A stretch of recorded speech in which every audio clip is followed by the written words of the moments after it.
Bueno, pues buenos días, hermanos. Vamos a empezar la clase del día de hoy. Esperemos que sea la última de este estudio. No estoy muy seguro porque sí hay bastante material y aunque yo digo que sí lo vamos a alcanzar a cubrir, a lo mejor tengo que extenderme, ya lo estaré viendo luego con el hermano Edgar y con el hermano Ben, pero ya no pasaríamos de otra clase más. Estamos en la clase 4 ya. Vamos a hacer un breve resumen de lo último que vimos en la última clase, muy rápido.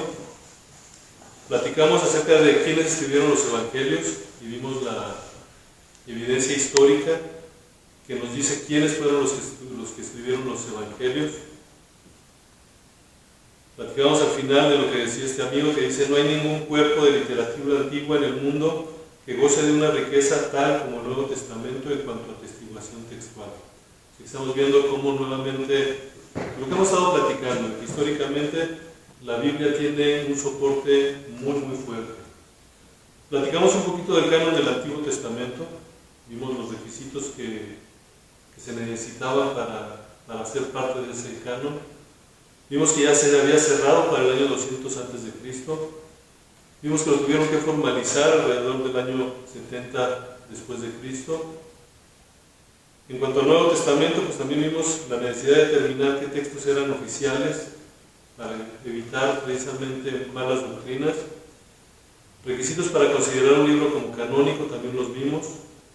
Vimos los registros históricos de cómo fue siendo construido el canon del Nuevo Testamento. Pues ahorita vamos en esa parte donde ya vimos que históricamente, tanto el Antiguo como el Nuevo Testamento tienen un fundamento histórico fuerte. Voy a abrir un pequeño paréntesis ahorita, antes de seguir con la clase como tal, para plantearles un caso que me tocó el viernes. Ahí navegando en redes hay un pastor que me gusta mucho seguir porque predica duro, porque es bastante centrado en su doctrina, se llama Juan Manuel Vaz. Él puso un post en relación a la serie de Chosen. Yo creo que la mayoría de ustedes lo han visto o han escuchado de ellas, supuestamente es la vida de Jesús. Y surgió la polémica de, bueno, él comentaba que definitivamente era una serie que, si bien estaba bien, como para verla así más o menos, no tenía un fundamento bíblico como tal, lo cual nosotros estamos al tanto. Y entre todo, de repente, surgió un comentario, que les voy a poner aquí. Ya tuvieron 3 clases de eso que hemos estado viendo. Vamos a analizar ese comentario. De hecho, lo vi, me gustó para ponerlo. Si tengo oportunidad de dar esta clase en el futuro, lo voy a poner al principio. Pero vamos a ver el comentario. Este comentario, nada más como base, lo hace una persona católica, que se identifica como católica. ¿Okay? Nos dice lo siguiente: también debe reconocer que el Nuevo Testamento fue escrito alrededor del siglo VI después de Cristo, pues ninguno de los apóstoles sabía escribir, salvo Saúl, y la palabra se fue transmitiendo en forma oral, como se había transmitido el Torá, que sí estaba escrita y que se guardaba en los templos. Ese es un argumento de que nos podemos encontrar. Eso es real, lo estoy bajando de las redes. En relación a lo que hemos estudiado, lo que hemos estado viendo aquí, ¿qué podrían decir ustedes? Ya son todos unos expertos, ya tienen 3 clases al menos. ¿Qué pueden identificar aquí en esta frase de esta persona? Se menciona que sí fue escrito, o sea, sí fueron cartas escritas por los escribanos de los apóstoles. No, aquí dice que se llevó en forma oral hasta el siglo VI. Aquí dice que los apóstoles no sabían escribir y por eso se llevó en forma oral. Yo creo primero que siempre es una mala interpretación de decir que los apóstoles pues eran indoctos en cuanto a que no sabían nada. Siempre han dicho eso, hablan un texto bíblico, pero yo creo que, según lo que entiendo, no eran así. No era que no supieran escribir, porque muchas de las enseñanzas que tenían ellos tienen que ver dentro desde su familia, desde su cultura, desde dentro. No era así como en nuestros tiempos de la universidad. A mí también lo que me aquí de esto, cuando dicen salvo Saúl, o sea, va bastante ¿verdad? Que dices, pues la verdad que está bien. Claro, esto así como lo pusieron, lo copié y lo pegué. O sea, no le agregué ni le quité nada, así tal cual estaba el comentario. Como dice el hermano Edgar, yo aquí veo mucho desconocimiento. Me imagino yo, quiero pensar que cuando esta persona hablaba de Saúl, se refería a Saulo, se quería referir a Saulo. A Saulo. Ahora, le doy un punto más o menos bueno, porque sí, el Nuevo Testamento de alguna manera, como ya vimos en la parte del canon, fue escrita ya sea por los apóstoles o por los discípulos de los apóstoles. Entonces, de alguna manera sí, pero aquí estamos viendo ese desconocimiento que hay y son argumentos que nos pueden llegar a presentar. Y con las clases que nosotros hemos visto aquí, podemos tranquilamente saber que esto no es así. Y bueno, continuando con el mismo pensamiento, terminó diciendo: solamente hasta la conversión de Constantino I, alrededor del año 312, siglo IV, comenzó a organizarse la iglesia en forma de la organización de la República Romana. Nuevamente vemos aquí al famoso Constantino, como para todo lo van a agarrar y lo van a meter. Esto fue básicamente, más que nada, tener un ejemplo de lo que nos podemos encontrar, y este ejemplo es real, es algo que yo encontré el viernes, y nosotros ya con lo que hemos visto aquí, creo que tranquilamente podemos refutar este tipo de situaciones. Y no nos deben de hacer dudar, si nos dicen de repente, como decía el hermano Edgar, no es cierto que los apóstoles no sabían escribir. De hecho, si nos remita mucho en detalles, Pedro de cierta manera era, dentro de los pescadores tenía un estatus, entonces sí tenía educación Pedro. Entonces sería cosa de otro estudio. Pero bueno, es un pequeño paréntesis, vamos a cerrarlo para empezar lo que ya sería continuar con lo que es la clase que nos tiene aquí. Vamos a hablar de los libros apócrifos ahorita. Creo que todos han escuchado hablar de ellos. También se les conoce como los libros deuterocanónicos. Aquí la primera pregunta que habría que responder: bueno, ¿cuál es la diferencia entre un libro apócrifo y un libro deuterocanónico? ¿Lo que hay en las Biblias católicas es apócrifo o es deuterocanónico? Vamos a empezar con las definiciones. Apócrifo viene del griego apócrifos, cuyo significado es oculto o secreto. Es lo que significa la palabra apócrifo. Deuterocanónico viene del griego deuteros, cuyo significado es segundo, posterior, y canónicos, que es perteneciente a una regla, o sea, lo que habíamos visto, lo que es el canon. Pudiéramos decir que deuterocanónico está hablando de un segundo canon, o de un canon aparte. Es importante tener esto en mente, porque realmente sí hay una diferencia entre los libros apócrifos y los libros deuterocanónicos, el concepto al menos. Entonces, para poder llamar a las cosas por su nombre, tenemos que empezar a tener lo que son los conceptos. De entrada sabemos que tenemos dos Biblias. Tenemos varias, pero tenemos, en este caso de los deuterocanónicos, tenemos la Biblia católica por un lado con 73 libros, y la Biblia evangélica, que es la de nosotros, con 66 libros. Hay una diferencia de 7 libros, técnicamente. Realmente esos 7 libros que están en la Biblia católica, pero que no están en nuestra Biblia, son libros deuterocanónicos. Nosotros, como protestantes o como evangélicos, normalmente los llamamos como libros apócrifos, lo que no es correcto. Etimológicamente no es correcto. Ahorita vamos a ver cuál es la diferencia, pero a final de cuentas los libros que tiene la Biblia católica y no la tiene nuestra Biblia son deuterocanónicos. Otra de las cuestiones que también nos argumentan mucho la gente de la religión católica es que la separación esta diferencia entre las dos versiones de la Biblia viene del año 1800, mucho después de la Reforma. De hecho, un dicho muy popular es: ni Lutero se atrevió a tanto de quitar libros de la Biblia. Es cosas que uno ha escuchado por ahí. Sin embargo, el mismo Lutero nos dice que los libros deuterocanónicos, que ya los tenían identificados para la época de la Reforma, nos dice: son libros que no deben ser considerados iguales a las Sagradas Escrituras, pero que no obstante son útiles y buenos para ser leídos. Es decir, no les podemos dar el nivel de canónico, pero son libros que nos pueden ayudar a entender historia, a entender algunas cuestiones ahí. Pero definitivamente no son libros que sean sagrados, no son inspirados por Dios, no tienen esa categoría. Entonces realmente los libros que tiene la Biblia católica adicionales a los de nosotros serían realmente libros deuterocanónicos. no libros apócrifos. ¿Qué son los libros apócrifos entonces? Los libros apócrifos va a ser cualquier libro que no se encuentre en ninguna de las dos Biblias, es decir, ni en la católica ni en la evangélica. Algunos ejemplos de ellos: Enoc, el Apocalipsis de Pedro o el Evangelio de María Magdalena. Son libros que están por ahí, que no están ni en la Biblia católica ni en la de nosotros. Esos sí son libros apócrifos. Una de las clases pasadas, una de las hermanas me preguntaba que si todavía existían algunos de estos libros. La respuesta es en este caso sí. Ya hablando de los libros apócrifos, por ejemplo, aquí yo tengo el libro de Enoc. Estos libros muchas veces sirven, como les digo, más que nada para ver, aunque no son ni siquiera deuterocanónicos, son totalmente apócrifos. Este tipo de libros pueden servir para darnos una orientación en algunos temas cuando los estamos estudiando y tener una mayor comprensión.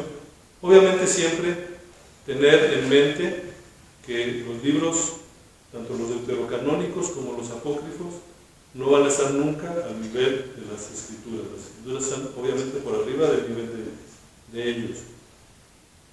Vamos a ver un poquito más a fondo los libros deuterocanónicos. ¿A qué nos referimos con ellos?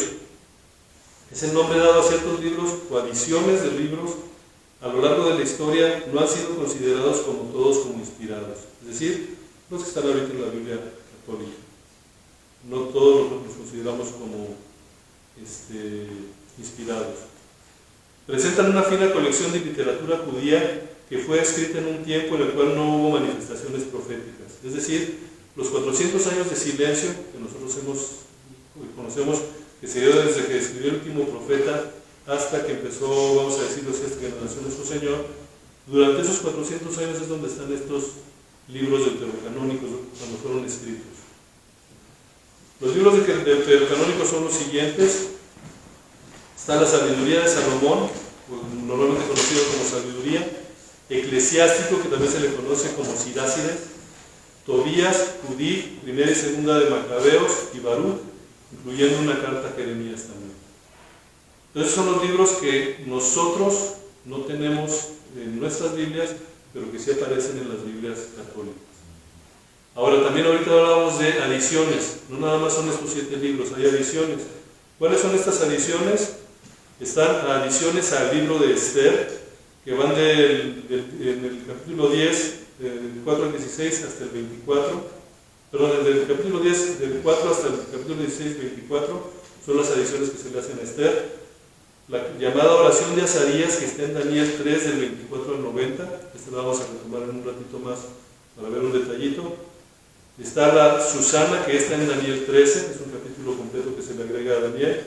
Bel y el dragón, otro capítulo completo que se le agrega a Daniel. Esos son los libros apócrifos y las adiciones que no vamos a encontrar nosotros en nuestras Biblias, pero que sí vamos a encontrar dentro de las Biblias católicas. Entonces son deuterocanónicos. Son deuterocanónicos, fíjate. Sí. Bueno, sí, es que todavía me resbalo con esto. Son libros deuterocanónicos que están en la Biblia católica, pero que no están en nuestra Biblia.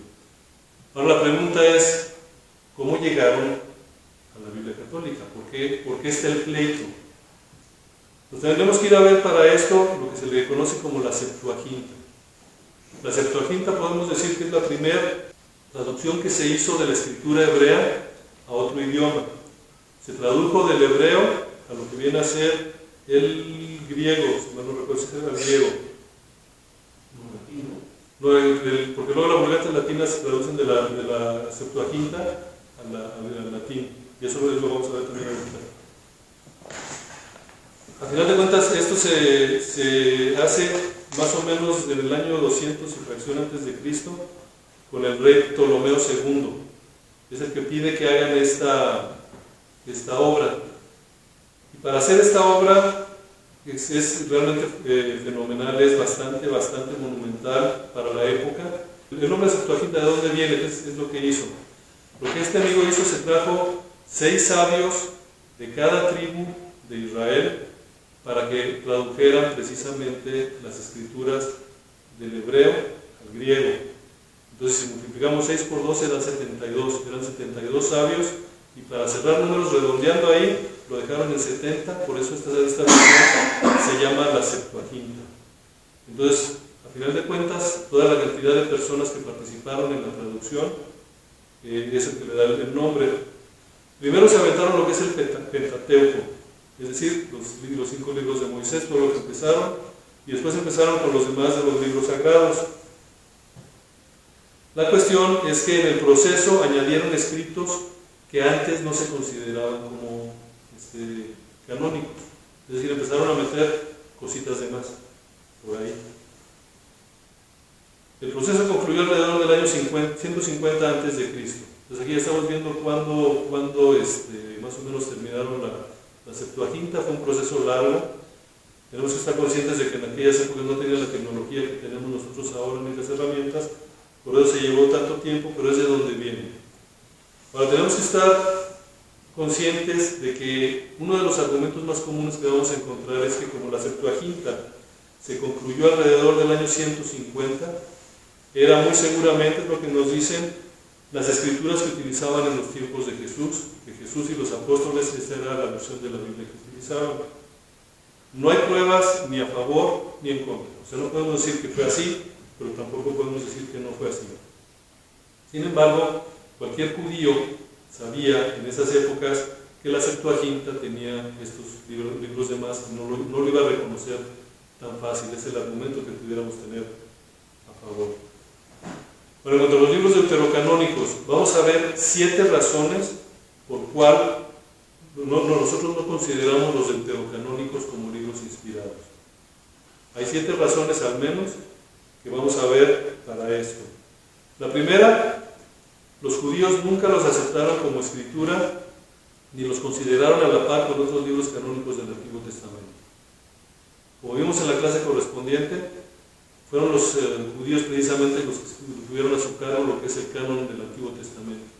Y ellos no reconocen estos libros como sagrados. Entonces ahí ya con esa razón yo creo que era, como quien dice, prácticamente suficiente. Pero vamos a ver otras más.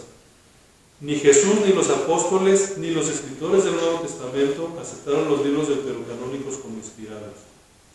Y eso lo podemos ver porque no hay ninguna cita de estos libros dentro de la Biblia. O sea, ni siquiera los citan. No hay ninguna mención de ellos y encontramos menciones de otros libros del Antiguo Testamento. La tercera razón, ahorita que hablábamos de la traducción, como decíamos, la primera traducción fue precisamente la Septuaginta y después se tradujo de la Septuaginta al latín, que es la Vulgata Latina. Las Biblias católicas normalmente son traducidas de la Vulgata Latina.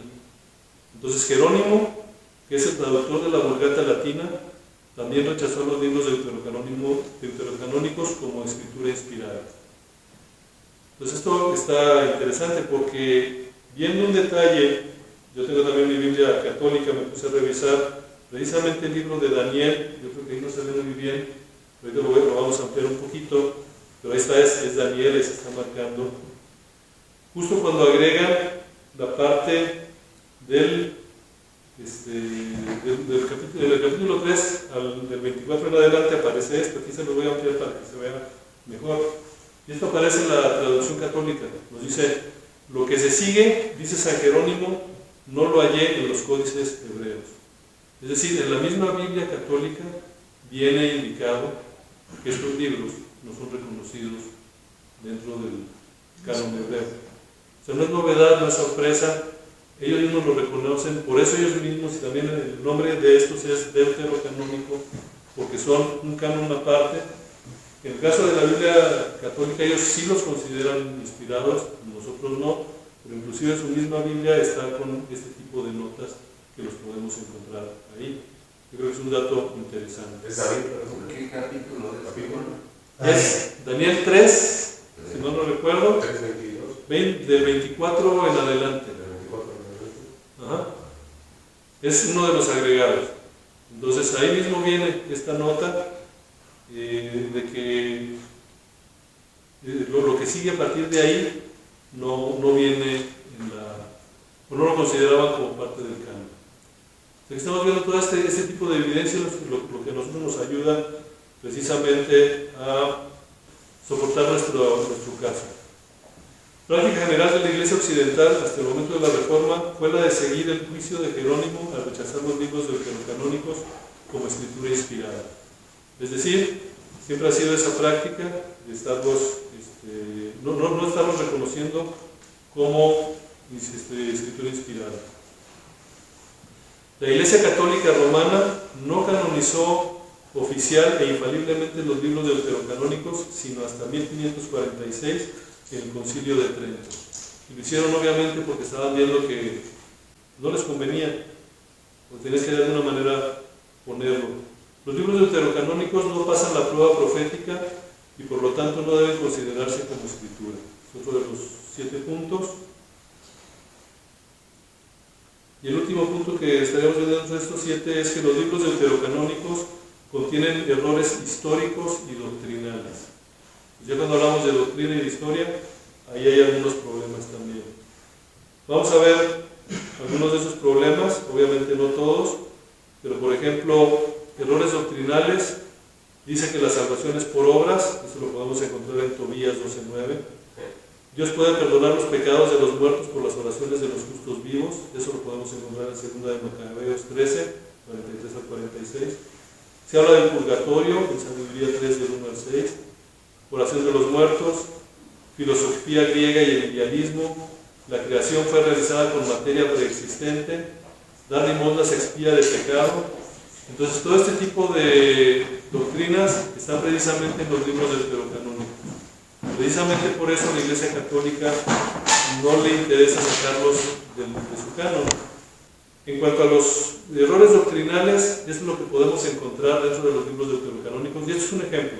Obviamente no nos podemos meter a mucho detalle en una sesión tan corta como esta, pero esto nos da idea, nos hace ver el por qué nosotros los libros deuterocanónicos no los consideramos como inspirados por Dios.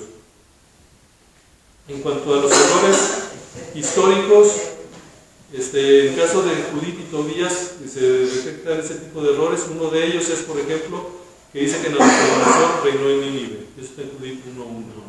Entonces, eso obviamente, no se necesita ser historiador profesional para saber que esto no fue así. Entonces, este tipo de situaciones son las que nos ayudan a ver por qué nosotros no consideramos los libros deuterocanónicos como parte de la Biblia.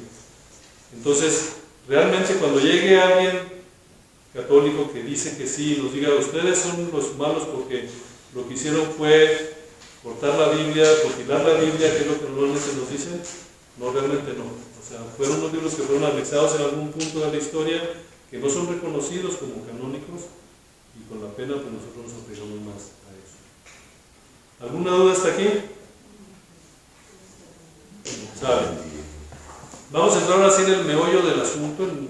Lo que salió, o por lo que salió todo este estudio fue precisamente para platicar un poquito de las versiones de la Biblia, de las diferentes versiones de la Biblia que nosotros tenemos.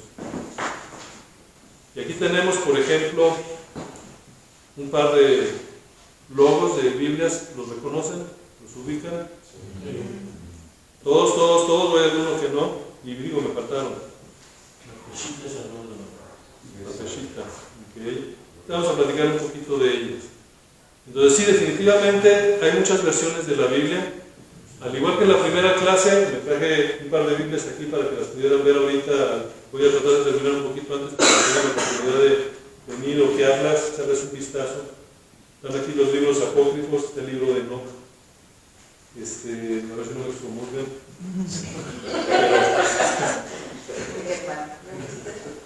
Sí, ¿verdad? Entonces, hay muchas versiones en la Biblia. Vamos a ver por qué. Vamos a partir de algo. ¿Por qué hay tantas versiones en la Biblia? ¿Se acuerdan de esa figurita? La vimos en las primeras clases. Está muy chiquita aquí, pero es lo que nos hacía ver precisamente de dónde viene lo que es la Biblia. Y comentábamos por ahí, esto si mal no recuerdo fue en la segunda clase, que actualmente se estima que la precisión del Nuevo Testamento es del 99.5%. Y eso está muy bien. Nada más que se nos olvidó decir algo en su idioma original. ¿Sí? Entonces, el Nuevo Testamento en su idioma original sí tiene esta precisión. ¿Cuál es el idioma original? Hay hebreo, hay griego, arameo, hay varios idiomas. Pero en su idioma original, sí, definitivamente tienen esa precisión. Pero entra ya lo que es la traducción, y es donde ya empiezan los problemas. Y no tanto problemas porque doctrinalmente estamos cubiertos, pero es donde pudiera haber alguna situación. Hay que ver las cuestiones históricas del momento, hay que ver el idioma. Una palabra que nosotros tenemos aquí en México, por ejemplo, que es difícil de traducir para otras personas o para otros idiomas, inclusive para gente que no vive en México, que habla español, es la palabra apapacho. Si yo les digo que a mí me apapachó mi esposa, todos aquí, que estamos en México, van a entender qué fue lo que pasó. Pero si alguien lo quiere traducir al inglés, no hay una palabra que diga, ay, ¿cómo traduzco apapacho? En inglés no es apapachar, no es. O sea, no hay una palabra como tal que nos diga de apapacho al inglés. Y si esta misma palabra apapacho, yo voy con un, no sé, argentino y le digo que mi esposa me apapachó, va a decir, bueno, este cuate, ¿qué le hizo? ¿Te vas a divorciar o qué? No sé, algo así me puede pasar. ¿Por qué? Porque no entienden la palabra. Lo mismo sucede a la hora de las traducciones. De repente se puede ir perdiendo un poquito lo que es el sentido. Y se trata, los traductores precisamente lo que tratan es de analizar bien el texto para poder darnos la mejor traducción. En cuanto a traducciones, vamos a empezar con la Reina Valera 1960. Vamos a empezar con la Reina Valera 1960 porque es la Biblia, vamos a decirlo así, la columna vertebral hoy en día de la Iglesia Evangélica. Prácticamente toda la Iglesia Evangélica sustenta, o se sustenta en la Reina Valera. No, la mayoría, ¿no? esta es la que usamos los evangélicos. La mayoría, es una de las versiones, la más conocida, la más formal, pero vamos a ver de dónde viene. Es interesante ver de dónde viene. Y vamos a empezar en 1569. Van a decir, a ver, espérate, nos dijiste que era la Reina Valera 1960 y vamos a empezar en 1569, sí. 1569 sale la primera traducción al español de la Biblia, que es la conocida como la Biblia del oso. Se le considera como Biblia del oso porque en la portada aparece un oso agarrando un panal de miel, haciendo referencia a que la Biblia es tan dulce como la miel, pero la hace Casidoro de Reina en 1569, es la primera traducción que se hace, y ahí viene el primer nombre, el Reina. Casidoro de Reina es el primero que participa ahí. Un par de años después, en 1602, viene Cipriano de Valera a hacer una revisión de lo que hizo Casidoro de Reina. Es la primera revisión que se le hace y por eso es la Reina Valera. Aclaro que en este punto, tanto la Biblia del oso como la del cántaro incluían los libros deuterocanónicos. Entonces es una característica interesante. La Reina Valera en sus orígenes tenía los libros deuterocanónicos. Ahora hay que recordar que este español que se manejaba, estamos hablando de 1600. Era un español muy diferente de nosotros. Las palabras eran dos monjes, ¿no? Sí, Reina era una desde 1569 y Valera en 1602, que esos fueron los que hacen la primera traducción. En 1862 se hace ya otra revisión y en esta revisión es cuando ya les dan callo a los libros deuterocanónicos. Entonces, aquí estamos viendo la historia, desde dónde viene esto. Y eso es importante tenerlo en mente, por lo que vamos a comentar más adelante, de cómo empezó la Reina Valera realmente en 1569, vamos a decir, prácticamente en 1600 nace la Reina Valera. Y es bien bonita, bien bonita la historia de cuando Casidoro de Reina empieza a escribir, cómo es perseguido, Sí. cómo... Hay mucha historia detrás de esto, ¿no? Sí, pierden hasta la camiseta, o sea, es una historia interesante, pero igual si uno la ve, va a ver mucho cómo está la mano de Dios ahí, porque se los transean, hacen un pago, se muere que le hicieron el pago, pierden todo, ¿no? Es una historia de veras que interesante y al final de cuentas logran sacar la edición de la Biblia. Pero bueno, regresando aquí a donde estábamos, en 1862 entonces ya viene la versión donde ya por fin le quitan los libros deuterocanónicos. Y luego viene la Reina Valera, la 1909. Personas de mi edad muy seguramente conocieron esta como la versión antigua. En las iglesias, yo cuando empecé a asistir a la iglesia se usaba la Reina Valera 60 como Biblia de batalla, pero sí definitivamente estaba la 1909 y se le llamaba la versión antigua. Ya, ahora sí ya estamos con la Biblia Reina Valera 1960, el logo que aparece arriba es el característico de la Reina Valera del 60. Entonces aquí ya estamos viendo cómo llegamos a la Reina Valera 1960, cómo viene desde más o menos del año 1600 hasta nuestras fechas, y más o menos podemos ver cuál ha sido su historia. ¿Alguna duda hasta aquí?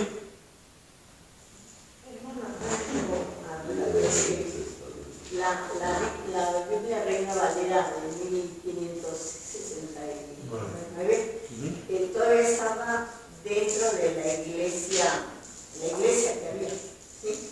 1569 estábamos por la era de la Reforma. De hecho, mucho tiene que ver también con la Reforma. O sea, todo eso da lugar a todo ese tipo de situaciones. Sí. Si uno ve, ahorita decía el hermano Edgar, la historia de por qué surge es porque ve la necesidad de traducir la Biblia. Había necesidad de traducirla al español, al idioma que uno manejaba, porque entonces se usaba nada más el latín. Entonces era muy problemática. Entonces precisamente estos amigos, Casidoro de Reina y el otro, hicieron lo posible por traducir la Biblia al español. Algo que para nosotros ahorita, si queremos, nos conectamos a internet y la imprimimos. En esas épocas les podía costar la vida, y les costó la vida, de hecho, a ellos. Entonces incluso ahí en la iglesia católica las misas las daban en latín. Es correcto. Todavía traducción. Todavía me tocó algunas veces que acompañar a unas personas de niño a una iglesia católica, me tocaron misas en latín. Es algo que tiene poco que se eliminó, pero al final de cuentas hasta aquí llegamos. Pero bueno, si ustedes creen que la Reina Valera se quedó en el 60, estamos muy equivocados. Todavía sigue. 1977 se hizo una Reina Valera revisada, y a partir de ahí van a ver el simbolito que aparece allá abajo, RVR, que quiere decir que tiene alguna de las revisiones. Ha tenido varias revisiones, algunas de ellas 2015, que es la Reina Valera actualizada, 2020 creo que es esta, Reina Valera 2020, y la última que hemos tenido de la Reina Valera es que la que le llaman Reina Valera contemporánea. Ahora, ahorita que platiquemos un poquito más, la Reina Valera contemporánea ya empieza a presentar diferencias más marcadas contra las demás versiones de la Reina Valera. Entonces también hay que tener cuidado en cuanto a qué Reina Valera estamos buscando. Entonces, esto es interesante. ¿Dudas hasta aquí? ¿De dónde se sacaba cada revisión? ¿En español o del...? Las revisiones en teoría deberían de ser sobre los originales, y hasta ahí se mantuvo las 60 más o menos. A partir de las 77 ya empiezan a modificar el lenguaje. ¿Por qué? Porque la 1960 es muy bonita, pero está el buscasteis, el hicisteis, vosotros. Es un lenguaje que ya casi no se usa. Entonces lo empiezan a actualizar. El lenguaje también va evolucionando. Entonces, la Reina Valera 77 ya está un poquito más actualizado el lenguaje y demás. Hasta la 2020, si estoy en lo correcto, hasta la 2020 se mantenía más o menos igual. Y hay una diferencia con la Reina Valera contemporánea que vamos a platicar ahorita más tardecito, que ya hay diferencia ahora sí con las demás en cuanto a otros aspectos. Hermano, pero ahí por quisiera, o sea, si entiendo lo que usted dice que se actualizó de acuerdo al lenguaje que actualmente en esa época se llevaba, ¿no? Pero a lo que voy es, o la pregunta es, en ese caso, bueno, ¿qué o quiénes son las que utilizan en este caso, por ejemplo, la última, ¿no? Por decir algo. La contemporánea. Hay por congregaciones, por gustos. No hay un lineamiento como tal. Hay quienes les gusta mucho, hay pastores que usan mucho la 1977. Conozco también personas que dicen, conozco la 60, pero yo me quedo con la 1909. Ya es más bien cuestión de gustos. Y hay congregaciones también que dicen, a ver, ¿quién trae la Biblia fulana? Que lo lea este versículo por decir. Y que trae la Biblia sentada, me ha tocado ver. También. Y utilizan diferentes en la misma congregación. Sí, de hecho, ahorita vamos a ver otras de las Biblias, ya continuando con esto. Vamos a ver la Biblia de las Américas, que es LBLA, la Biblia de las Américas. Esta Biblia fue terminada en 1986 por un equipo de eruditos bíblicos evangélicos latinoamericanos. Es una obra original traducida del hebreo, arameo y griego directamente al español. Entonces aquí estamos viendo cómo empiezan a hacer otras traducciones, buscando precisamente mejorar, porque otra de las características que cuando hacen estas traducciones, no agarran, por ejemplo, la Reina Valera para mejorarla, sino se van al original y lo hacen ya con un idioma español más actualizado. Su objetivo es ser comprensible para el público en general y que también sea adecuada para el estudio serio, la predicación y la lectura diaria. Ese es el objetivo que ellos tienen. Estamos hablando de esto, fue en el 86, si se acuerdan. Luego viene la nueva Biblia de las Américas. Muy parecido, nada más el logo, si se fijan, es un poquito diferente. Es la misma filosofía de la Biblia de las Américas, o sea, vamos a decir lo mismo que se hace. Está traducida de la lengua original lo más literalmente posible, palabra por palabra. Es decir, otra vez lo están buscando actualizar por cuestiones del lenguaje, pero viene de los originales. Y esta fue editada en el 2020. Esa la usan mucho los pentecostales. Hay varios, ahora sí que No hay gusto, ¿no? Dice usted. depende del uso. De hecho, yo aquí tengo, de todas las versiones que estamos viendo aquí, hay aquí Biblias de esas versiones. Algunas son de estudio, pero aquí hay de todas las versiones que vamos a ver ahorita aquí. Hermano, yo creo que es más bien la comprensión del pueblo, ¿no? Sí. Por eso están estas traducciones. Es correcto. Ahora vamos a platicar, abrir un pequeño paréntesis aquí sobre las traducciones modernas de la Biblia. Ha habido algunos cambios en la modernidad y ha generado algunos cambios inclusive en el texto bíblico. Y eso ha hecho que se busque de repente satanizar o crucificar algunas de las versiones que están saliendo últimamente. Particularmente la nueva versión internacional fue muy criticada por algunas cosas que vamos a platicar ahorita y que empezaron a salir de repente hasta correos electrónicos, mensajes y demás. Entonces, por ejemplo, nos dice, se pretende descalificar algunas versiones como la nueva versión internacional, primero cuestionando a la editorial que la publica y distribuye, por lo menos el grupo editorial que se encuentra detrás de ella. Entonces, ¿qué es lo que sucede aquí? Que de repente dicen, esas Biblias no son válidas porque quienes la están editando, quienes la están imprimiendo, están inclusive por ahí, mencionan que hasta la iglesia satánica, que son las mismas casas publicadoras y demás. Ahorita vamos a dejarlo así nada más. Y luego nos dice, señalan que hay versículos que supuestamente la nueva versión internacional ha omitido, quitado o modificado del texto bíblico original, que se presume que es la que aparece en la traducción Reina Valera. Entonces, ¿qué es lo que está pasando aquí? Muchas veces agarran y ven la nueva versión internacional y la comparan, no con los originales, la comparan con la Reina Valera y sí hay diferencia. Hay capítulos, hay versículos que no aparecen en la nueva versión internacional, que sí aparecen en la Reina Valera, y esto nos dicen es una Biblia mutilada y demás. Vamos a ver estos dos puntos muy rápidamente. La editorial que realiza la publicación, bueno, se respondió el primer argumento de que las casas editoras son las que pueden intervenir en la traducción. La editorial que realiza la publicación solo tiene el derecho de publicación y distribución de la nueva versión internacional, pero los derechos sobre el texto siempre, desde el principio, los ha tenido la Sociedad Bíblica Internacional, quien los sigue teniendo en la actualidad. Es decir, sí, las casas editoras, o no tanto las casas editoras se dedican a imprimir puras Biblias, pero la matriz, vamos a decirlo así, el centro, no nada más tiene estas casas editoras, tiene un montón de casas editoras alrededor. Es negocio, para ellos es negocio, sea Biblia, sea lo que sea, para ellos es un negocio. Pero están limitados en el sentido de que tienen todo el derecho de imprimir, pero no de modificar el texto. Entonces, si nos vamos nosotros a esas editoriales hasta el fondo, sí vamos a encontrar que algunas de sus ramificaciones imprimen cosas que no tienen nada que ver con la Biblia. Y estamos de acuerdo, es un negocio.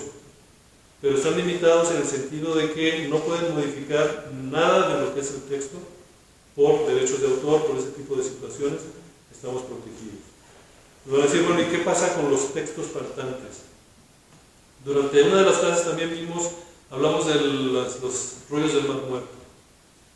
Entonces, si se acuerdan, los rollos del Mar Muerto encontraron escrituras aún más anteriores de las que tenían primero y en las cuales se basó inclusive las primeras traducciones de la Biblia, entre ellas la del oso. La Reina Valera 1960 estaba basada en los rollos que estaban antes de los rollos del Mar Muerto. Cuando empiezan a revisar los rollos del Mar Muerto se dan cuenta que hay rollos más antiguos de los que se había considerado que no tienen algunos versículos. Entonces cuando dicen, oye, ¿por qué no los tienen? Lo que se deduce es que a la hora de que estuvieron haciendo las copias, alguien por buena onda quiso poner algo más y se fue. Y de esa manera, por eso aparecen en la Reina Valera, pero no aparecen en las otras. ¿Por qué? Porque si nos vamos a las versiones anteriores, a las más viejas, esos versículos no están.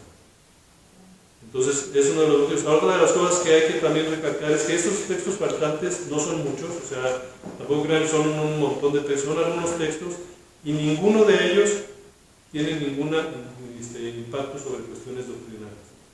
Son simplemente, yo pongo unos ejemplos aquí, pero se me pasó. Entonces, podemos estar tranquilos de que ese tipo de Biblias, la Nueva Versión Internacional, la Reina Valera Contemporánea, esas Biblias que omiten versículos, lo están haciendo porque en los originales más antiguos, los que en teoría deben de ser más confiables, no aparecen. Y la nueva versión internacional tiene la ventaja de que si nosotros vemos las primeras hojas, vamos a ver, eso está aclarado ahí. La nueva versión internacional, si uno llega a uno de esos pasajes, viene aclarado ahí y en la parte de abajo van a encontrar el pasaje. Se dice esto no está en los originales, pero al final de cuentas ahí los tiene, simple y sencillamente no los pone como parte del texto. Es una de las grandes diferencias. Bueno, y ahorita que estás hablando de esta nueva versión y hace rato en la donde usted decía que en cierta manera que las casas de terreno no pueden quitar ni poner y que el que tiene el derecho en cierta manera es la Sociedad Bíblica Internacional, que es la que se supone que es la que tiene todos los ¿cómo se puede decir? Los derechos de modificar o quitar, ¿no? Es correcto. Y también esa nueva versión pertenece como es de la Sociedad Bíblica. Sí, ¿Sí? de hecho ahí la tengo. De hecho, yo me aventé también ya una discusión con una persona que decía que estaba editada por no sé qué cosas, y es tan sencillo como abrir la primera hoja. Y ahí dice, tienes la editorial. No hay ni siquiera que batallar. De hecho, aquí la tengo. Es esta. Esta es la nueva versión internacional, ya letra súper grande para que yo la pueda leer. Y en las primeras hojas, sí, bíblica. Es la que antes era la editorial de todas las Biblias, pero en todos ellos lo vamos a ver eso, que quien está detrás de los textos es precisamente la Sociedad Bíblica Internacional. Que hoy por hoy ya se conoce como bíblica, nada más. ¿Sale? Entonces bueno, eso en cuanto a esto, lo vamos dando para adelante, que ya se me está acabando el tiempo. Precisamente la siguiente versión es esta, la que estamos platicando, la nueva versión internacional. Esta tiene una edición también interesante.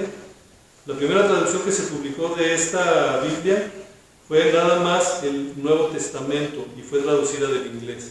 Es decir, hicieron la traducción del original al inglés y del inglés al español. Es una de las cosas que atacan de repente bastante, pero esto fue en 1979. En 1979 sale el Nuevo Testamento. En los 80 se empiezan a pensar en poner lo que es el Antiguo Testamento también, y ya ahora sí para la versión oficial, vamos a decirlo así, que es a partir de 1999, ya se hace de los originales, o sea, ya nos brincamos la parte del español, y del inglés, perdón, nos vamos directo al español, perdón, y ya empieza a verse todo esto ya tanto Nuevo como Antiguo Testamento.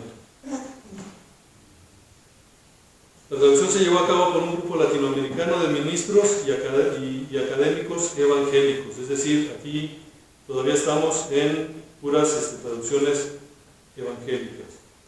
¿Dudas hasta aquí? ¿Vamos bien? Falta un buen ratito.